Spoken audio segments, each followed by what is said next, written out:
Bom, o método de pesquisa que a gente vai ver agora é a pesquisação. Estudo de caso a gente viu a aula passada e agora a gente vai ver como que funciona esse método de pesquisa chamado pesquisação. Gostaria de deixar claro para vocês o que são os métodos de pesquisa. Para isso a gente vai fazer uma analogia bastante simples, tá? Que seria como fazer um bolo. Então o método de pesquisa é como se fosse a receita do bolo. Vai explicar para nós quais são as etapas que você tem que fazer para fazer um bolo. Isso é teoria, tá? Quando eu for na prática aplicar esse meu método de pesquisa, ou seja, quando eu for realmente fazer o bolo, vão acontecer algumas coisas que provavelmente o meu método de pesquisa não contemplava. Será que eu tenho todos os ingredientes? Ah, será que eu vou conseguir ter o forno com a temperatura adequada? Será que eu tenho a forma que o método de pesquisa fala? Isso provavelmente vai acontecer. Então, talvez no meu método de pesquisa, quando eu fui fazer a aplicação dele, eu encontre algumas dificuldades. Isso é normal. São dificuldades da aplicação do método de pesquisa. Talvez eu não consiga entrevistar todos da empresa, talvez eu não consiga acesso a todos os documentos. Provavelmente eu tinha uma ideia de que um número X de pessoas ia responder. Eu tive resposta de uma quantidade menor de respondentes. E aí a gente vai, depois dessa aplicação do método de pesquisa, ter os resultados. E esses resultados que eu vou coletar após a aplicação do método de pesquisa é como se fosse o meu bolo pronto. E aí eu vou experimentar o bolo e ver se o bolo está bom ou não. Quando a gente vai experimentar o bolo, a gente tem um referencial teórico, que é aquele bolo ideal, que eu consultei lá na minha fundamentação teórica. E provavelmente após a coleta minha de dados, o bolo que eu tenho pronto, ele é um pouco diferente do bolo teórico.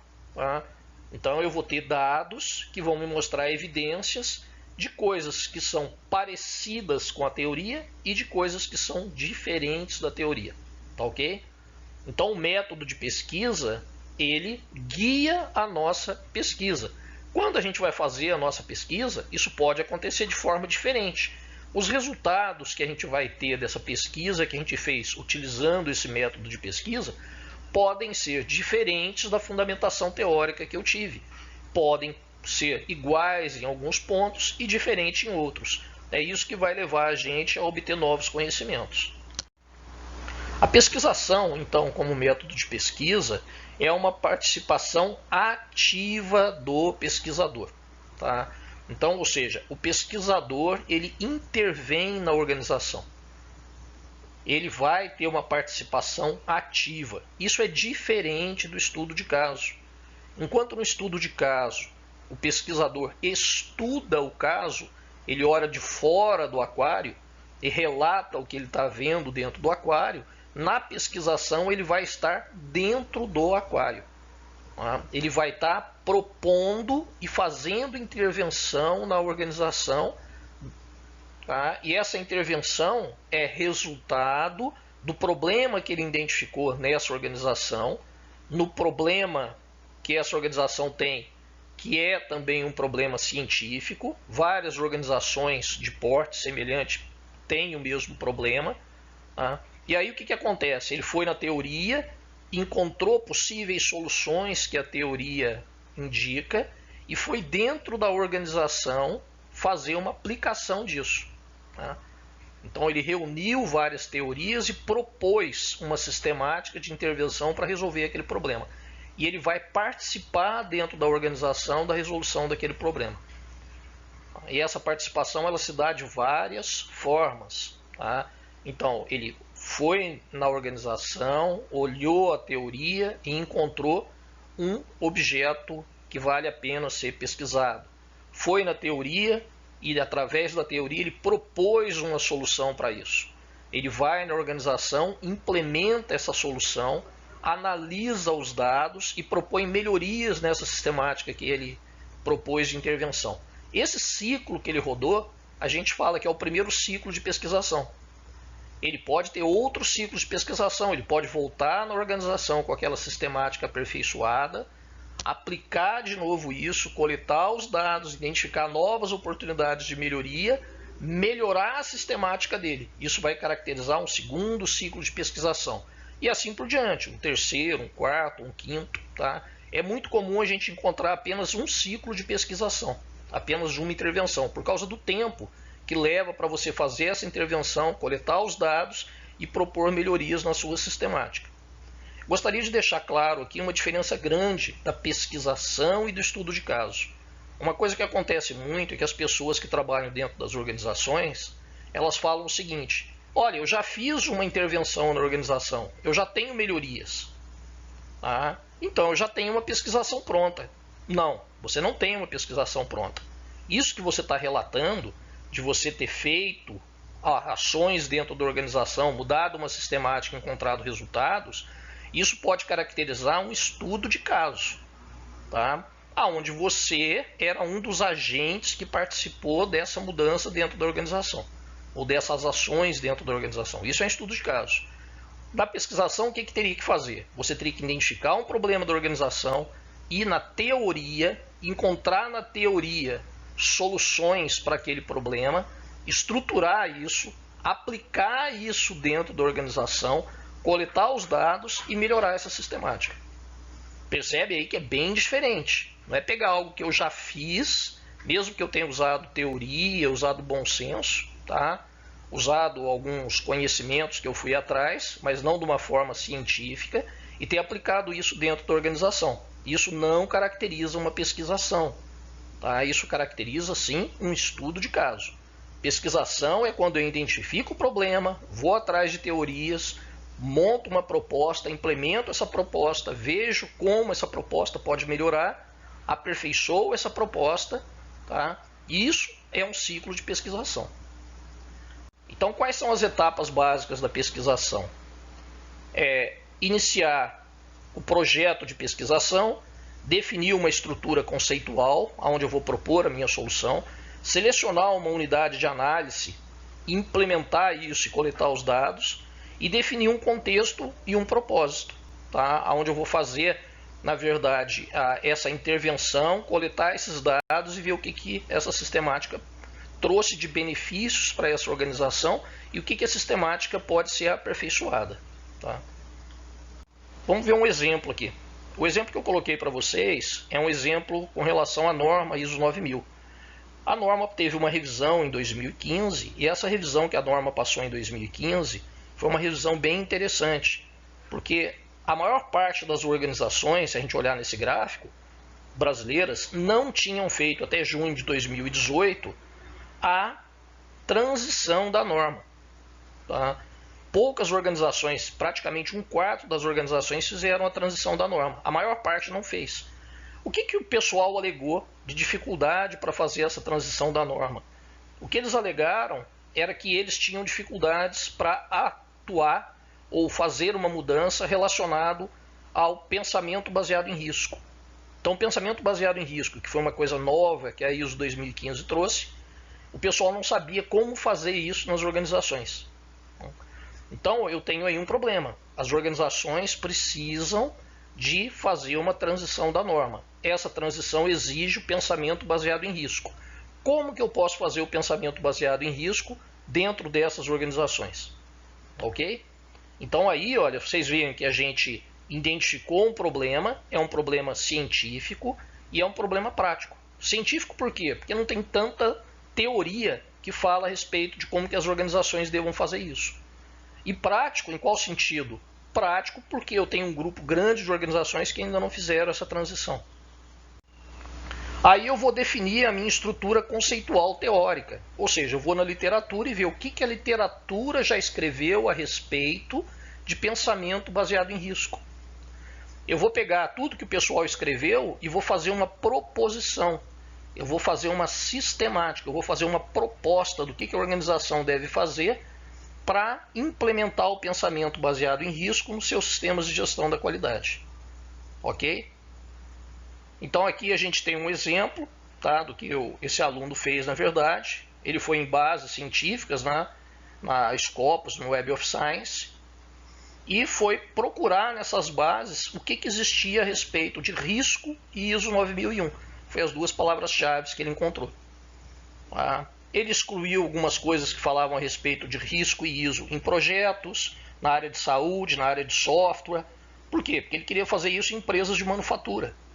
E ele conseguiu identificar aí 46 artigos que abordavam risco ISO 9001 em empresas de manufatura. Ele pegou esses 46 artigos, leu esses 46 artigos e começou a definir ou delimitar uma proposta de como que as empresas deveriam implementar o pensamento baseado em risco. Aí ele foi atrás de uma organização, de uma empresa que é objeto de estudo, tá? E falou para essa organização, olha, eu tenho aqui uma solução, a proposta de uma solução para que vocês implementem o pensamento baseado em risco. Vocês querem fazer isso? A organização falou, quero, eu tenho interesse em fazer isso. Tá?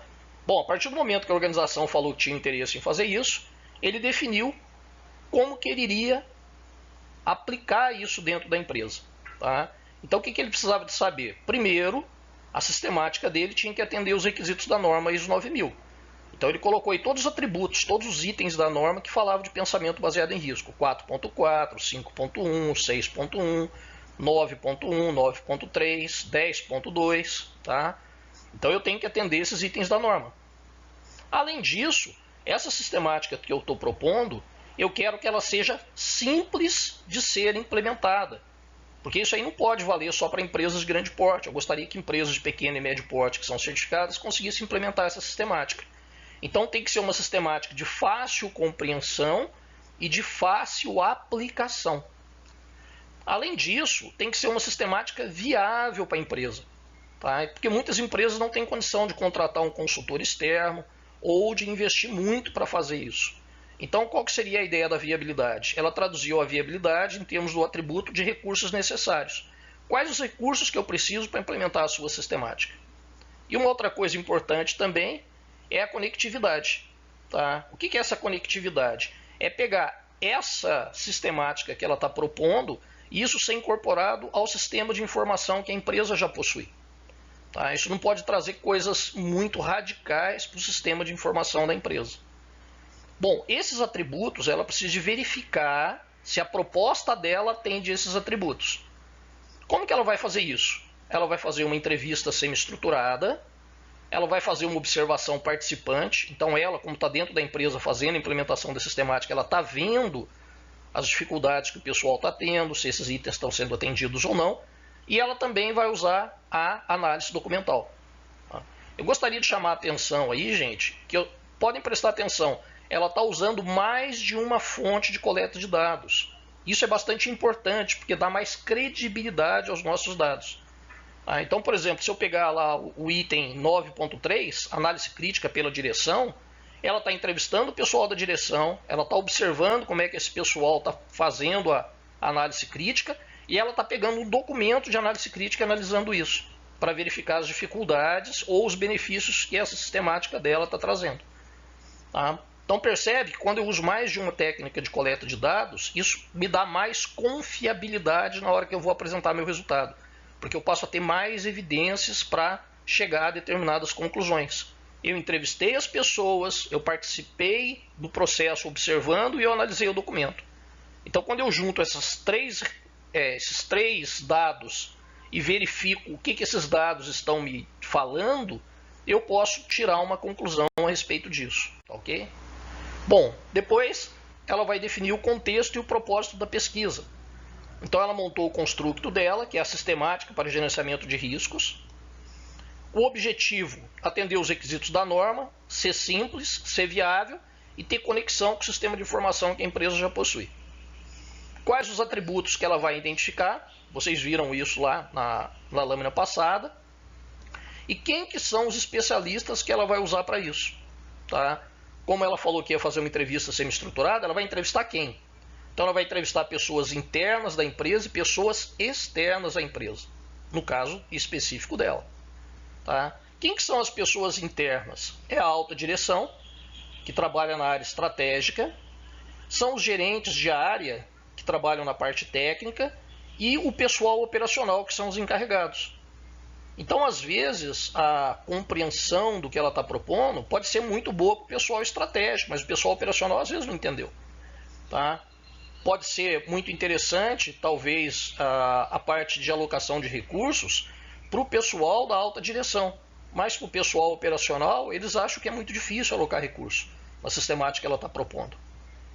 Então o que ela fez? Ela foi marcando quem são os especialistas que ela vai coletar esse dado. Internamente, alta direção, gerente e o encarregado. E externo, a auditoria interna, porque a auditoria interna da empresa foi terceirizada. Eles chamaram um cara de fora para fazer a auditoria interna.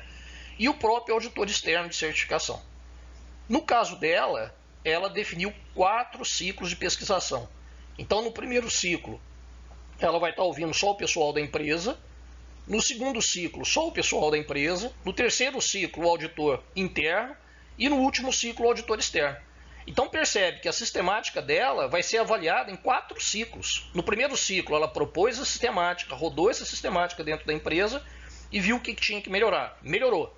Rodou de novo essa sistemática dentro da empresa e viu o que tinha que melhorar. Melhorou. Tá? Rodou de novo essa sistemática usando o auditor interno com propostas de melhoria e viu o que melhorou. Rodou de novo essa sistemática, submeteu essa sistemática para análise do auditor externo e viu o que precisava de melhorar. Então é óbvio que uma sistemática que você rode ela 4 ciclos, com ponto de vistas internos da empresa, de vários níveis organizacional, e pontos de vista externo, acaba sendo uma sistemática mais robusta, tá? É uma sistemática mais consistente, porque cada ciclo desse de pesquisação trouxe melhorias para a sistemática, aperfeiçoamentos para a sistemática, ok? Bom, o que ela estava propondo no construto dela? Ela propôs esse desenhinho que está aí, onde o gerenciamento de risco seria feito no nível operacional e no nível estratégico. Tá? Então ela dividiu em operacional e estratégico. Isso aí já é o resultado após os 4 ciclos de pesquisação. Cada ciclo de pesquisação trouxe melhoria. Então no primeiro ciclo ela não dividia em estratégico e operacional. Ela tentou fazer tudo junto. E aí ela viu que tinha uma certa dificuldade em identificar riscos estratégicos e riscos operacionais, partindo da política dos objetivos da qualidade. Ela mudou a sistemática dela. Então essa sistemática que está nesse PDCA com as etapas, ela diz respeito ao nível estratégico. Tá? Então eu tenho lá o gerenciamento de risco, eu identifico no nível estratégico ameaças e oportunidades, tá? E vou rodar esse ciclo todinho aí. E ela tem um outro ciclo desse igualzinho, com etapas diferentes, onde eu vou rodar no nível operacional. Ok? Os ciclos de pesquisação estão descritos aí. Olha lá, o primeiro ciclo, planejar, agir, analisar e refletir. Depois eu tenho de novo um segundo ciclo de pesquisação, um terceiro ciclo e um quarto ciclo. E o resultado meu passa a ser o quê? Um quadro a respeito dessa sistemática aperfeiçoada através de 4 ciclos de pesquisação. Então, para cada ciclo eu tenho coleta de dados, registro dos dados e realimentação dos dados, análise dos dados e a implementação de ações, tá? E eu avalio o resultado. Então, cada ciclo dela, ela roda a coleta dos dados, a análise dos dados, a implementação das ações e avalia os resultados. É óbvio, gente, que cada ciclo desse a sistemática fica mais robusta. Provavelmente as pesquisações que vocês forem estudar, tá, que vocês vão encontrar na literatura, ela realiza apenas um ciclo de pesquisação. Tá? Mas percebo que quanto mais ciclos eu utilizar, mais robusto vai ficar a minha solução ou a minha proposta de sistemática. Qual que é a grande diferença disso? Tá? O que limita eu fazer mais de um ciclo? É o tempo. Na minha tese de doutorado, por exemplo, eu trabalhei com pesquisação. Só que a pesquisação na minha tese de doutorado foi na área de desenvolvimento de produto. Então você imagina, eu fazer uma proposta para a empresa desenvolver produto, implementar essa proposta, coletar dados, ver os resultados que eu tive, negociar com a empresa o que pode ser melhorado e melhorar a proposta. Isso é um ciclo de pesquisação. Então os ciclos de desenvolvimento de produto às vezes duram anos. Então eu não tenho tempo para rodar tudo isso. Aí o que acabou acontecendo ao longo do meu doutorado? Tá? Eu rodei apenas um ciclo de pesquisação. Eu não consegui rodar mais do que um ciclo. E eu optei por empresas de ciclo de desenvolvimento de produtos curtos. Tá? Principalmente empresas do setor de moda e do setor calçadista, onde todo ano eu estou lançando novos produtos. Ok? Então a pesquisação, característica predominante, intervenção ativa do pesquisador no objeto de estudo. Essa intervenção é feita como? Baseado na fundamentação teórica que ele fez. Então ele faz uma fundamentação teórica, monta uma sistemática e vai usar essa sistemática no objeto de estudo dele. Coleta os dados, analisa os dados e, baseado na melhoria que ele teve, ele passa então a ter uma sistemática, tá, mais robusta, tá, uma sistemática aperfeiçoada, porque ela foi testada. Ela foi testada dentro da organização. Tá? Se eu conseguir fazer mais de um ciclo, excelente. Nessa mesma linha, a gente tem o Soft System Methodology. Tá? O que é o Soft System Methodology? Imagine, por exemplo, que eu não tenho tempo de rodar o PDCA inteiro. Eu não tenho tempo de identificar o problema, fazer uma proposta baseada na literatura, implementar isso, coletar os dados e melhorar a minha sistemática. O tempo é longo, vai demorar muito tempo para eu fazer isso. O que o pessoal fez? O pessoal simplificou a pesquisação. Então, o Soft System Methodology, numa linguagem bem simples, seria uma simplificação da pesquisação, tá? Onde, na verdade, eu simplesmente faço a proposta e vejo se essa proposta pode ser implementada e quais os resultados, quais as dificuldades, quais os benefícios que eu teria com a sua implementação. Eu não faço a aplicação da proposta, eu não chego a implementar. Então, o Soft System é um processo organizado, onde eu idealizo, tá, uma ação, uma sistemática, porém, eu não implemento isso. Eu não chego a implementar. Tá? Eu consulto as pessoas e tento verificar com eles o que eles acham que essa ação poderia trazer de resultados ou o que ela teria de dificuldades, o que ela pode ser melhorada. Tá? Então não chega na parte de aplicação mesmo. Eu não consigo fazer a ação em si.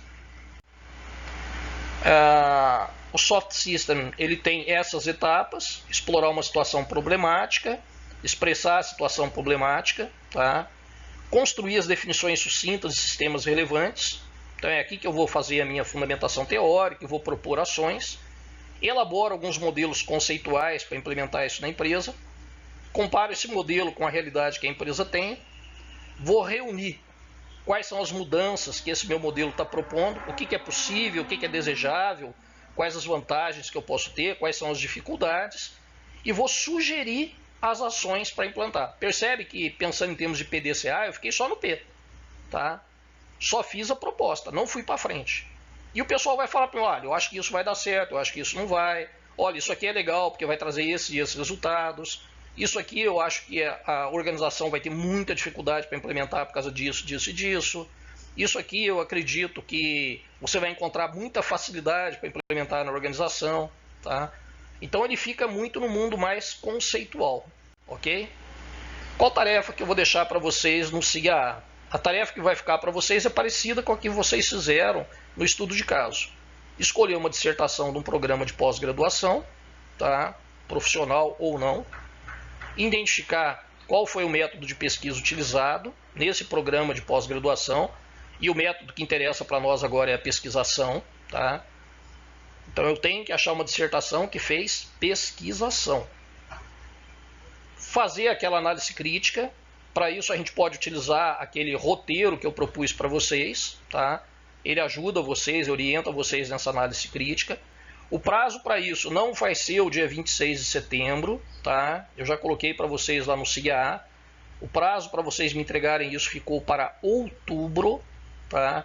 Então isso aí vocês vão me entregar sem ser dia 1º, que é a semana que vem. Vocês vão me entregar isso no dia 6 de outubro. Tá? Então, quer dizer, vocês têm aí 2 semanas para fazer essa atividade. É mais do que suficiente. Se vocês tiverem dúvida, podem me consultar sem problema nenhum. Os programas de pós-graduação que a gente tem são esses que estão descritos aí. A gente tem vários programas de pós-graduação profissionais. Tá? Então, vocês podem procurar eles. Se vocês quiserem também, vocês podem procurar aqueles que eu disponibilizei para vocês. Tá? Aquele banco digital de teses e dissertações. Podem procurar lá, lá tem muito material também. Sanches, eu não achei um de mestrado profissional. Posso fazer um de mestrado acadêmico? Pode, não tem nenhum problema. Tá? Fiquem à vontade. O mais importante é que vocês escolham uma dissertação e façam uma análise de como essa dissertação fez a aplicação da pesquisação. Tá? Espero que vocês tenham entendido aí a diferença entre pesquisação e estudo de caso. Pesquisação, olhar o aquário e descrever o aquário. Tá? Perdão, estudo de caso, olhar o aquário e descrever o aquário. Pesquisação, mergulhar dentro do aquário e fazer uma intervenção dentro daquele ambiente do aquário. Tá? Então a participação do pesquisador ela é ativa na pesquisação. Tá? Ela é preponderante. No estudo de caso, não. O pesquisador ele simplesmente relata o que ele identificou no estudo de caso. Tá ok? Bom, gente, muito obrigado. Tá? Uma boa semana aí para todos.